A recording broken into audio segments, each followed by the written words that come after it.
Bonjour et bienvenue dans Géopolitis, édition consacrée cette semaine au Sud global. Il revendique une autre voie, une approche plus pragmatique basée sur le multi-alignement. On en entend de plus en plus parler, la guerre en Ukraine les a propulsés sur le devant de la scène. Les pays dits du Sud global bousculent l'Occident et permettent de repenser les relations internationales au sein d'un nouvel ordre mondial.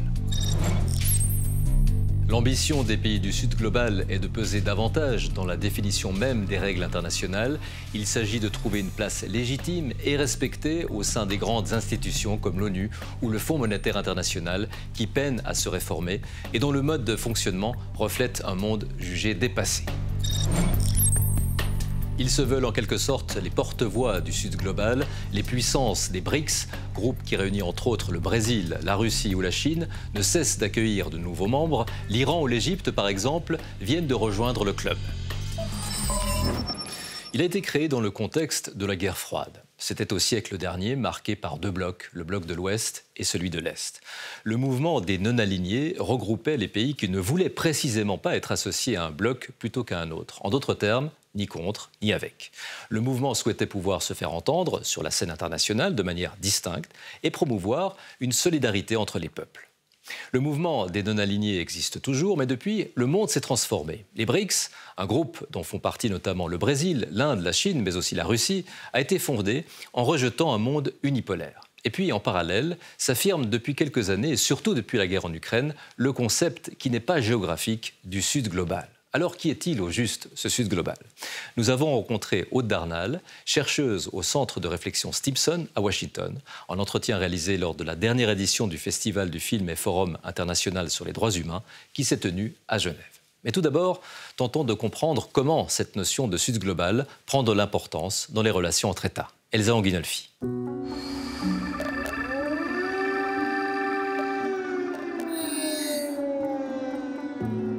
Le 2 mars 2022, l'Ukraine est sous les bombes et l'Europe sous le choc 6 jours après le début de l'offensive russe. Ce jour-là, à New York, l'Assemblée générale des Nations unies applaudit l'adoption à une large majorité d'une résolution qui exige que la Russie cesse immédiatement ses attaques. 141 pays soutiennent le texte. La Russie et 4 alliés proches le refusent.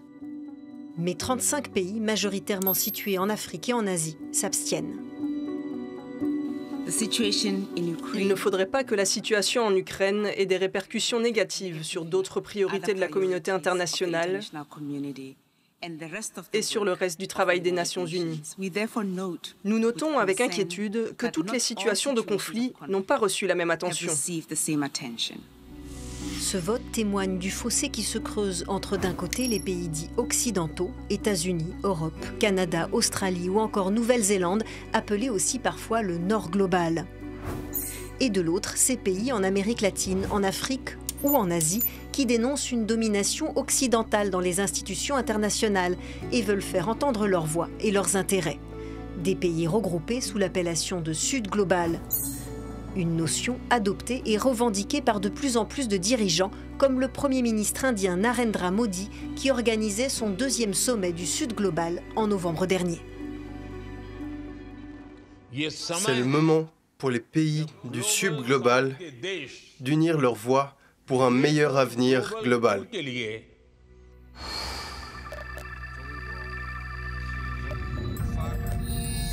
Ils se veulent les porte-voix du Sud global.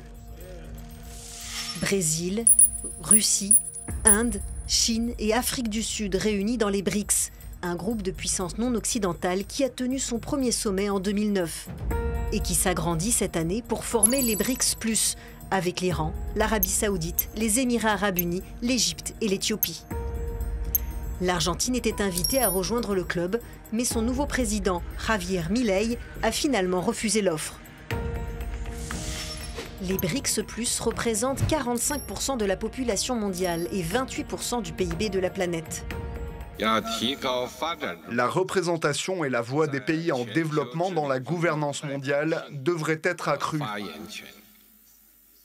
Et les pays en développement doivent être soutenus dans la réalisation d'un meilleur développement.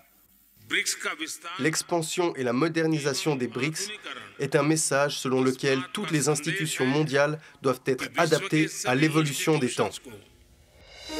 Les BRICS Plus doivent tenir leur premier sommet à 10 membres en Russie cet automne.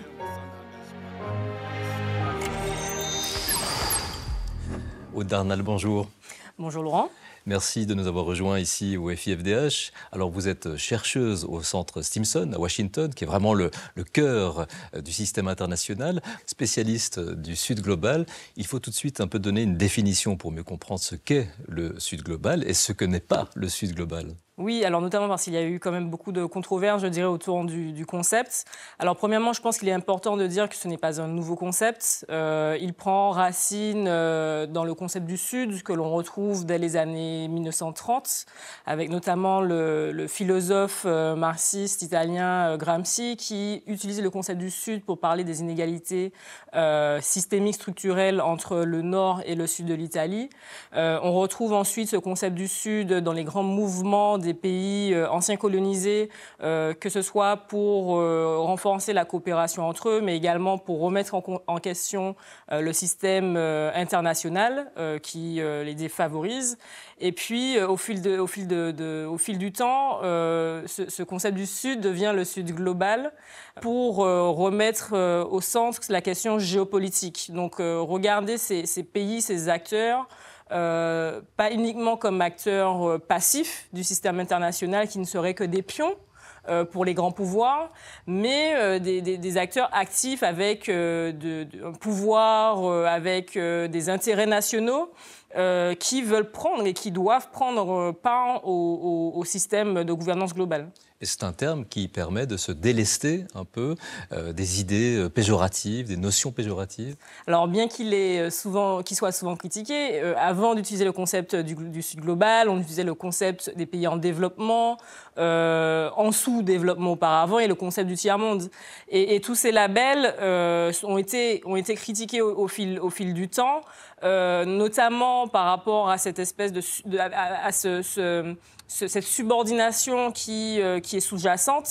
Et ce concept du Sud global, à la différence du concept de pays en développement, permet de sortir d'un cadre uniquement économique pour recentrer sur les questions géopolitiques. Et il ne s'agit pas d'un bloc, parce que ça, c'est un peu la hantise de l'Occident, on va dire.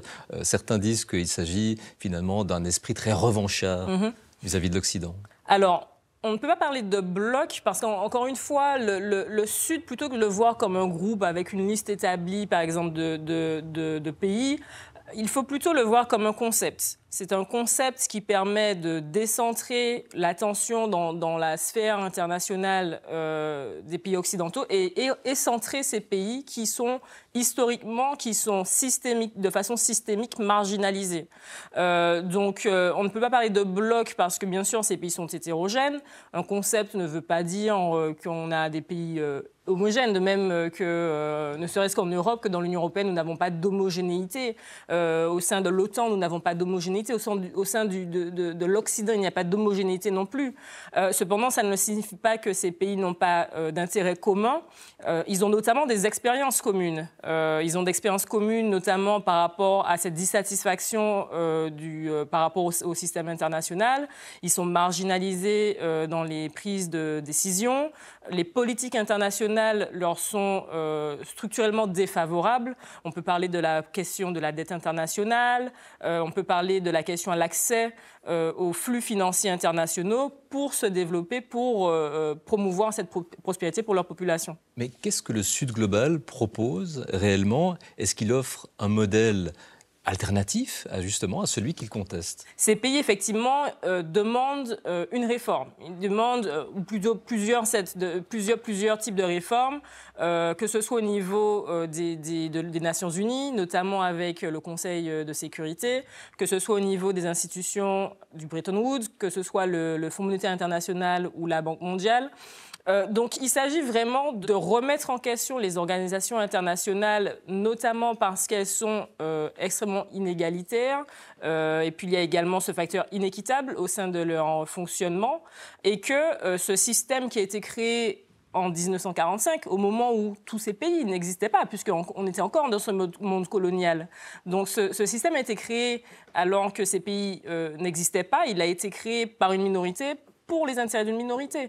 Donc aujourd'hui, il est grand temps que ce système soit réformé pour qu'il puisse être en adéquation avec les réalités d'aujourd'hui et notamment pour que ces pays soient des acteurs à part entière. Alors, vous l'avez dit, le Sud global, ça ne représente pas un bloc. Néanmoins, il y a les BRICS. Est-ce que les BRICS sont une émanation de ce Sud global ?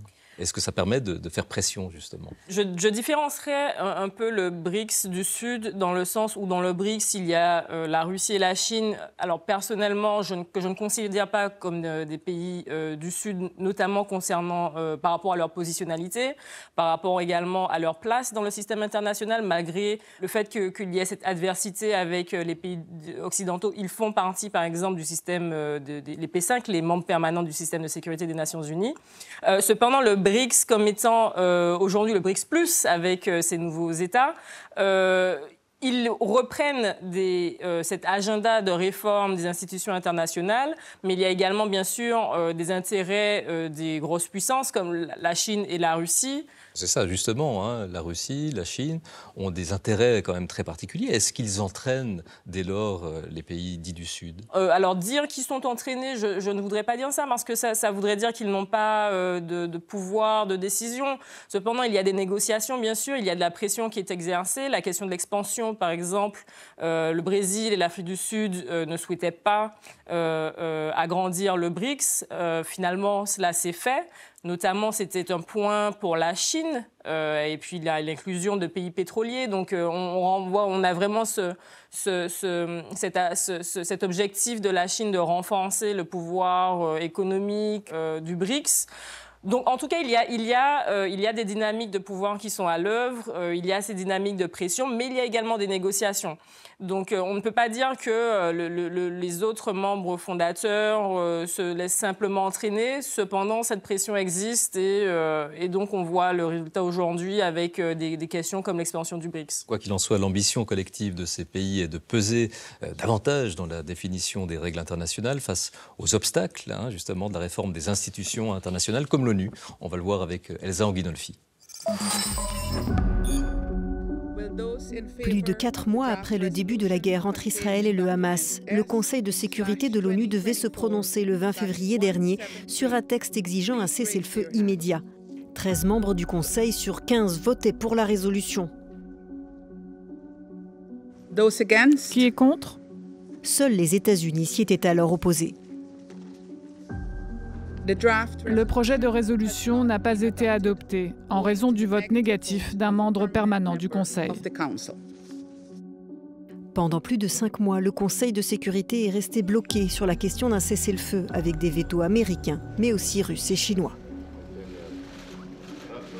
Le Conseil de sécurité des Nations Unies, principale plateforme pour les questions de paix mondiale, est bloqué par des fissures géopolitiques. Ce n'est pas la première fois que le Conseil est divisé, mais c'est la pire. Il a fallu attendre la fin du mois de mars pour qu'une résolution soit adoptée. Le Conseil de sécurité est un organe clé de l'ONU.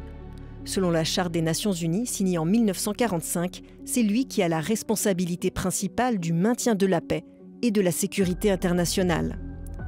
Il peut décider d'ordonner des sanctions contre un État ou une entité et même autoriser une intervention militaire. Les 193 membres de l'ONU sont tenus d'appliquer les décisions du Conseil de sécurité.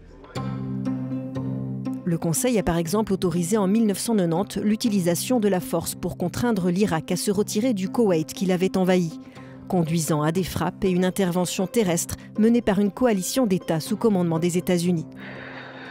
Autre exemple, en 2011, quand le Conseil a donné son feu vert à une opération militaire dans une Libye en pleine guerre civile. Sur ces 15 membres, 10 sont élus pour 2 ans, dont actuellement la Suisse. Et 5 sont des membres permanents, Chine, États-Unis, France, Royaume-Uni, Russie, qui chacun dispose d'un droit de veto sur les décisions qui s'y prennent. Depuis la création de l'ONU, ce droit de veto a été utilisé plus de 300 fois, principalement par la Russie et les États-Unis. La Russie a utilisé son veto pour protéger son allié Bachar al-Assad en Syrie. Elle a aussi bloqué les résolutions contre ses interventions en Ukraine. Depuis les années 1970, les États-Unis ont régulièrement fait usage de leur veto contre des résolutions visant Israël. Au Darnal, on le voit, la communauté internationale peine véritablement à se réformer. Effectivement, alors la question des réformes englobe tout un set de points, que ce soit au niveau des institutions du Bretton Woods, donc le FMI, la Banque mondiale, que ce soit des questions de représentation, de quotas, de pouvoir de vote, et puis cette question très polarisante du Conseil de sécurité des Nations Unies. Il y a plus de 5 propositions. À la fois, on a sur le continent africain, on a le G4 avec le Japon notamment, le Brésil, l'Allemagne. Donc cette question très clairement ne fait pas consensus et bien sûr ne fait pas non plus consensus au sein du Sud global. Cette question de réforme touche à cette question fondamentale du pouvoir. Donc, qui dit réforme dit partage du pouvoir. Aujourd'hui, on prend la question comme le FMI. Les États-Unis est le seul pays à avoir le pouvoir de veto.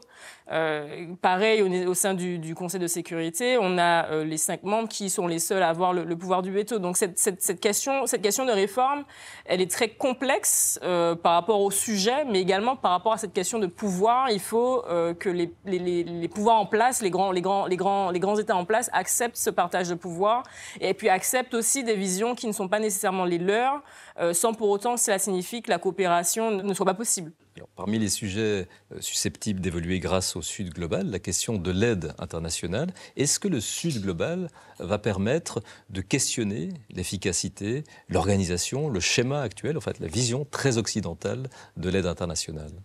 Alors en tout cas, moi, c'est ce que je l'espère. La question de l'assistance internationale qui, aujourd'hui, n'est pas nécessairement au centre de cette question des réformes, mais pour autant fondamentale.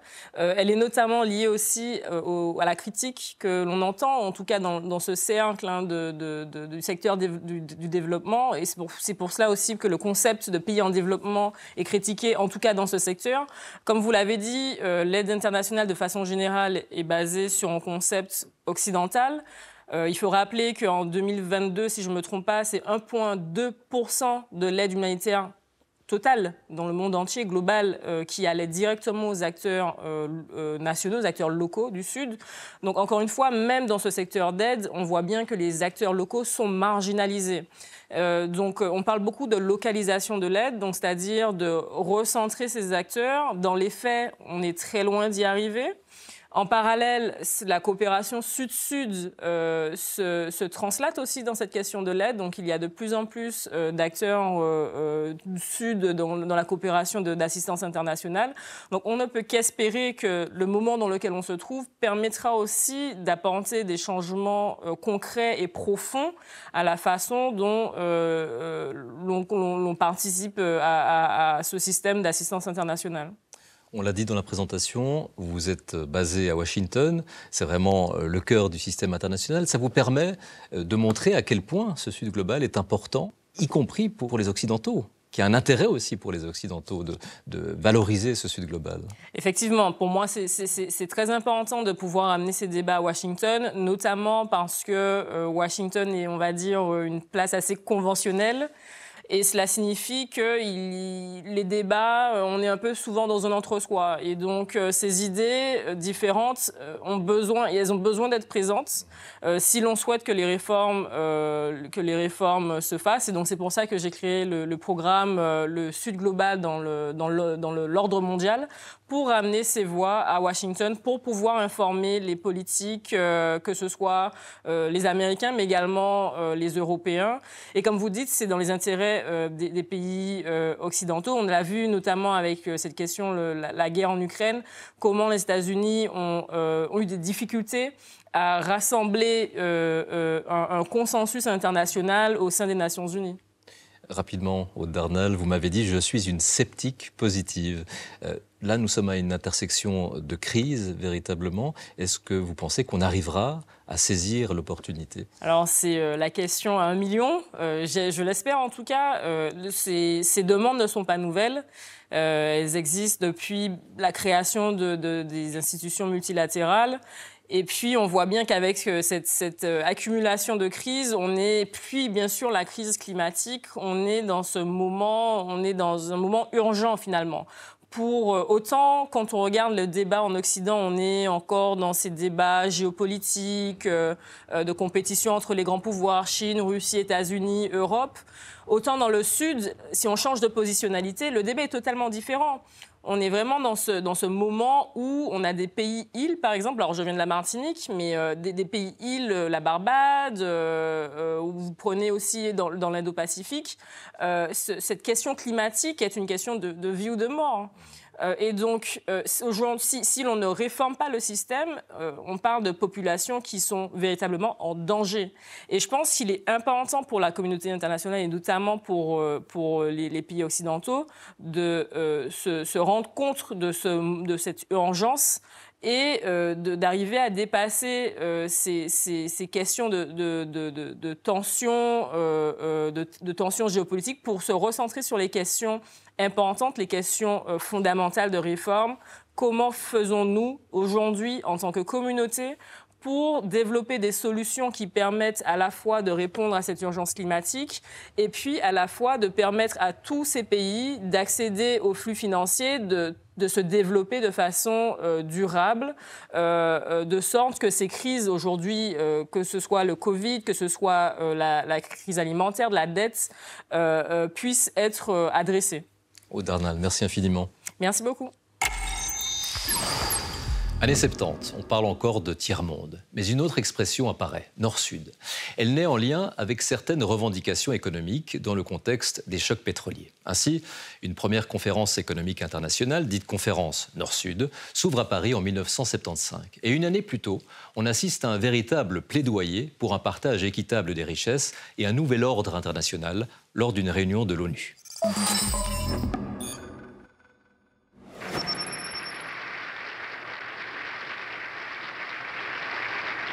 C'est à l'ONU que les nations pauvres expriment leur révolte. Le 10 avril 1974, à la tribune du Palais de Verre de Manhattan, le président Boumedienne se fait le porte-parole du monde des défavorisés pour remettre en cause l'ordre économique international. Ce pavé dans la mare demeurera certainement historique. Pour la première fois, le tiers-monde manifeste sa solidarité. Et aujourd'hui, nous existons et nous contestons ce monde. Nous sommes en train de contester ce monde. Ce n'est pas notre monde. Nous voulons créer un monde nouveau et à laquelle nous, c'est-à-dire les pays tiers-monde, participons à sa construction ou à sa restructuration. Mardi 16 décembre 1975, après bien des difficultés, le dialogue Nord-Sud s'ouvre à Paris sous les auspices de Valéry Giscard d'Estaing et en présence d'Henry Kissinger.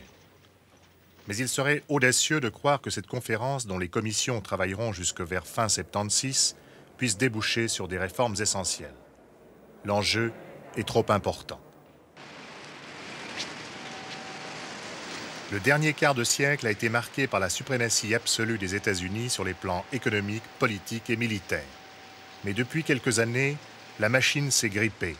Le roi dollar vacille sur son piédestal. L'Amérique compte ses chômeurs par millions, et tandis que la récession vient ternir les beaux rêves de la société de consommation, Wall Street est à la recherche de son second souffle. Il n'en reste pas moins que nous, privilégiés des pays riches, consommons la plupart des ressources mondiales, la plupart des produits manufacturés et jouissons du plus haut niveau de vie jamais atteint dans l'histoire. En face, les 3/4 de l'humanité se partagent les miettes du festin. Cette division de la planète entre riches et pauvres peut-elle nous laisser indifférents ?